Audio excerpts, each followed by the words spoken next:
Herkese merhaba. Koniç TV ekranlarına ve Mass Effect Legendary Edition'ın yeni bölümüne hepiniz hoş geldiniz. Mass Effect 2 oluyor bu. 2'ye güzel bir başlangıç yaptık geçtiğimiz bölüm. Şimdi burada da diyor ki Mass Effect 1'deki hikayeyi baştan şey yapmak ister misin diyor. Özetleyip geçmek ister misin diyor. Hatırlamak ister misin diyor. Biz de evet diyelim bakalım. Çizgi roman şeklinde tabi.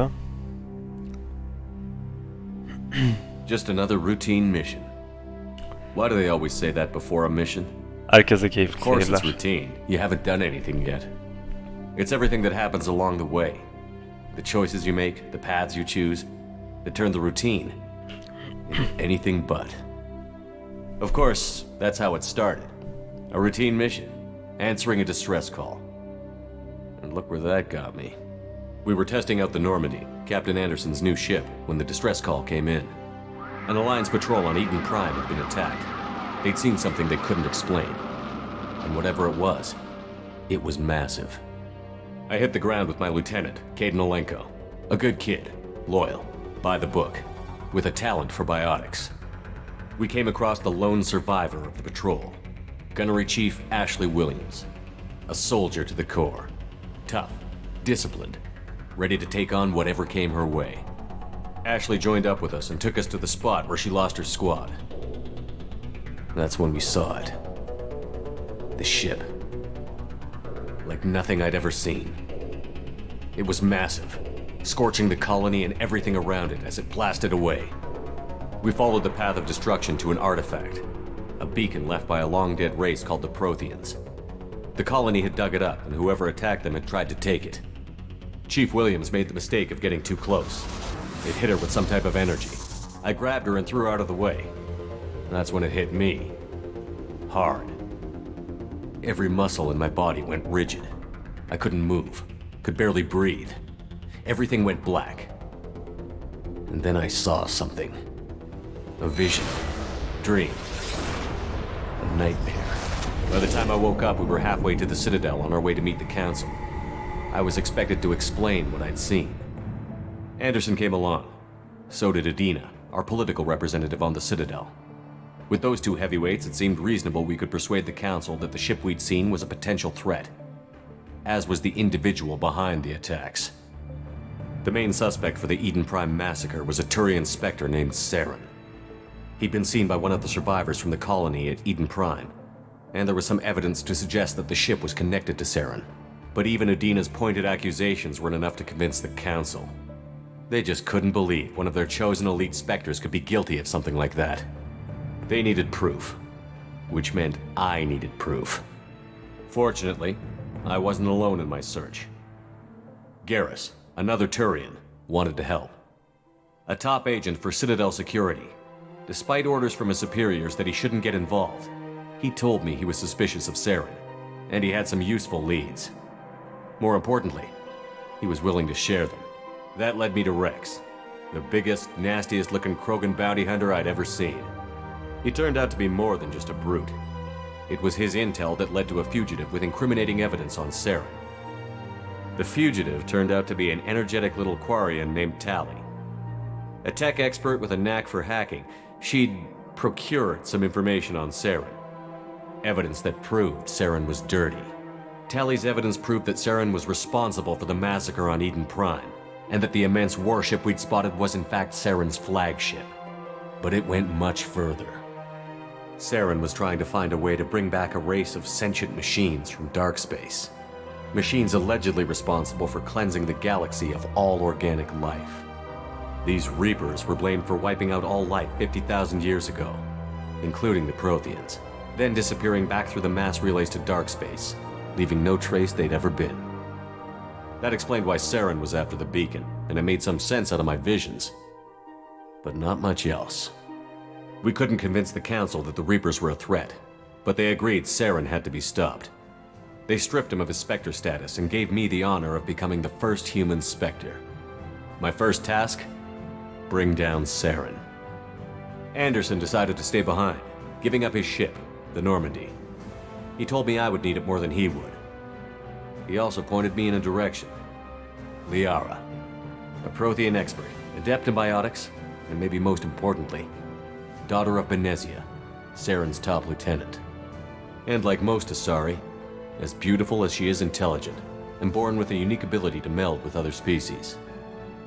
Liara was able to help me decipher some of the vision the beacon had given me. Nothing concrete, but it gave me some clues. And a new appreciation for the Asari. Her technique for accessing my vision was unexpected, but not at all unpleasant. Ashley was a little concerned about the connection I shared with Liara. As commander, I knew either relationship had the potential to interfere with the mission. I decided discretion was the better part of valor, and kept my focus on our goal, finding Saren. Thanks to Liara's help, we had our next lead, Benezia. Saren had taken her to Novaria, where he'd enslaved a dangerous race of insect-like creatures, the Rachni. He ordered Benezia to use the same technique Liara had used on me to extract information from the Rachni Queen. The Queen's drones were everywhere, and they weren't happy. We had to fight through hundreds of them to get to Benezia. By the time we arrived, Saren was gone, with the information. I tried to reason with Benezia, but Saren had indoctrinated her. He had somehow acquired the ability to control people's actions and wills. Benezia wouldn't surrender, and Liara was forced to watch her mother die in her arms. And I was left with an angry, dangerous Rachni Queen to deal with. She claimed her drones would do no harm if I released her. But the Rachni had terrorized the galaxy before. I couldn't take the chance. I had a mission to do, and an army of angry Rachni would be one more problem I didn't have time to deal with. With Saren's top lieutenant dead, he was quickly running out of time and places to hide. I tracked him down at his base on Vermeer, but we soon learned it was more than a base of operations. It was a breeding ground. Saren was breeding an army of Krogan. He'd found a cure for the genophage, a disease inflicted on the Krogan to prevent them from breeding and taking over the galaxy. But the Krogan Saren was breeding were slaves, mindless beasts that obeyed Saren's will. I had to destroy the base, and all its research. Rex disagreed. Violently. Rex wanted the genophage cure for his people. I tried to convince him to help me destroy it, that these Krogan weren't real. But he wouldn't back down. He just couldn't be reasoned with, and I couldn't let the base be saved, even if it meant curing the Krogan. Saren had to be stopped. When we finally got to the center of the base, I realized just how close Saren was to completing his plan. He was already in communication with the Reapers. Sovereign, Saren's flagship we'd all assumed was just a ship, was a Reaper. It spoke to me, threatened me. I could feel the menace it had for every living thing. It wanted me dead. It wanted us all dead. And I knew it was capable of doing just that. What I couldn't understand was why Saren would help it. But there was no time to think about it. Sovereign knew where we were. We had to destroy the base and get the hell out. I split up my team in 2 squads, sending Ash with one and Caden with the other as a distraction. We had a nuke, and we planned to use it. Before we could detonate the bomb, Saren showed up. We fought. I stalled him to make time for my team.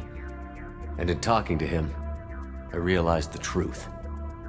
It wasn't Saren who was indoctrinating everyone. It was Sovereign. The Reaper. And Saren was in deeper than all of them. He tried to convince me he was still in control, said he found a way to reduce the Reaper's influence, but he was kidding himself. Or believing the lies Sovereign was telling him. Before I could convince him to stop, he ran, leaving me just seconds to extract my squad mates. I tried, but I wasn't fast enough. I could only save one of them. Caden was a good man, and a great soldier. But I had to choose, and I chose Ash. That was the last time Saren would slip away from me. I knew then, the next time we met, one of us would die. With my team mostly intact, we chased Saren and his army to Ilos, a long-lost planet that had once belonged to the Protheans. As we prepared for what we knew would be a desperate fight, I spoke to my crew. We were just one ship, against Saren's growing army.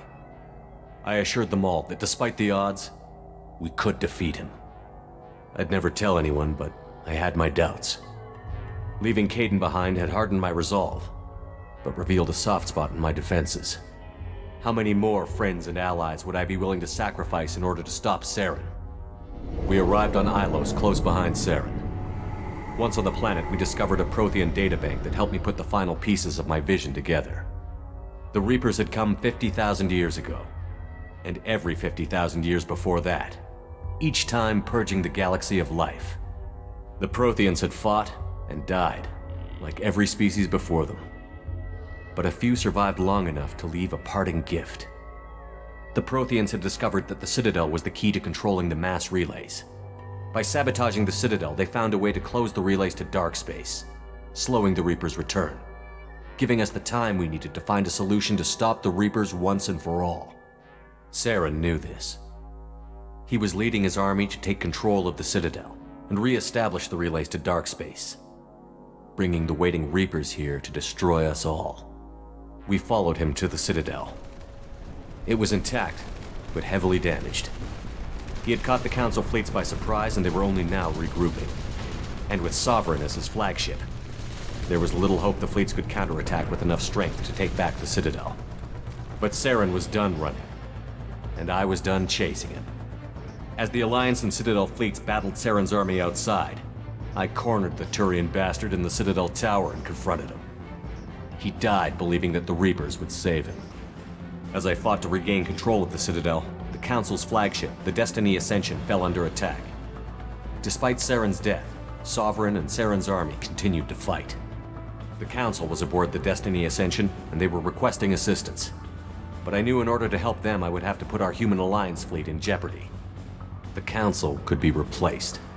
The fleets were needed here and now if we were going to defeat Sovereign. Even with the Citadel back in my control, Saren defeated, and the Normandy leading the combined galactic fleet, the battle against Sovereign, a single Reaper, was relentless. It took the combined fleets of humanity and the other races, but in the end, Sovereign fell. But the costs were immense. While humanity's efforts in the war earned us our first seat on the Council, it was a hollow victory. The Reapers were still out there. I knew the fight was far from over, but as the one who'd led the fight against Saren, I was given new responsibilities. The choice of humanity's first counselor was left for me to decide. On the one hand, Udina, the lifetime politician. Ruthless and ambitious, he would easily navigate the political landmines that would soon be put in front of him. The other choice, Captain Anderson, the career soldier. Tough but fair, but a friend, and someone I could trust. Both great leaders in their own right.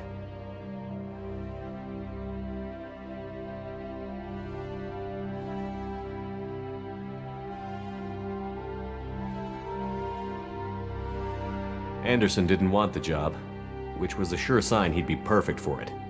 No ambition to get in the way. The war was over. The threat had passed. In time, the Council would rebuild itself. The Citadel could be repaired. Even the pain of lost friends would fade. But none of that mattered if the Reapers were still out there. And if they were all as powerful as Sovereign, we had to find a way to stop them. I had to find a way. I gathered my crew, took my ship, and went in search of answers. Officially, the Council would only say I was assigned to cleanup duty, rooting out any remnants of Saren's army. Just another routine mission.